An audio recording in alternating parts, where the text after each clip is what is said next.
Ukraine Russia શાંતિ માટે Trump અને Zelensky વચ્ચે મહત્વપૂર્ણ સંવાદ.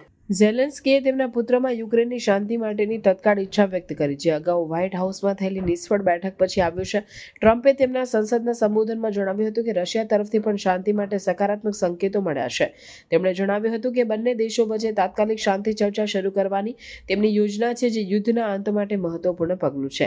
ટ્રમ્પે રશિયન પ્રેસિડેન્ટ વ્લાદિમીર પુટિન સાથે ટેલિફોનિક ચર્ચા કરી હતી, જેમાં બંને નેતાઓએ યુક્રેનમાં શાંતિ સ્થાપિત કરવા માટે તાત્કાલિક ચર્ચા શરૂ કરવાની સંમતિ આપી હતી. આ ચર્ચા લગભગ 1.5 કલાક સુધી ચાલી હતી અને બંને પક્ષોએ ડિપ્લોમેટિક ઉકેલ માટે નજીકથી કામ કરવાની ઈચ્છા વ્યક્ત કરી હતી. આ ઘટનાઓ દર્શાવે છે કે યુક્રેન અને રશિયા વચ્ચે લાંબા સમયથી ચાલતા સંઘર્ષને શાંતિપૂર્ણ રીતે ઉકેલવા માટે મહત્વપૂર્ણ પ્રયાસો થઈ રહ્યા છે. ઝેલેન્સ્કી અને ટ્રમ્પ વચ્ચેની પરસ્પર સંવાદ અને રશિયાની શાંતિ માટેની તૈયારી વિશ્વમાં સ્થિરતા અને સુરક્ષા માટે સકારાત્મક સંકેત છે.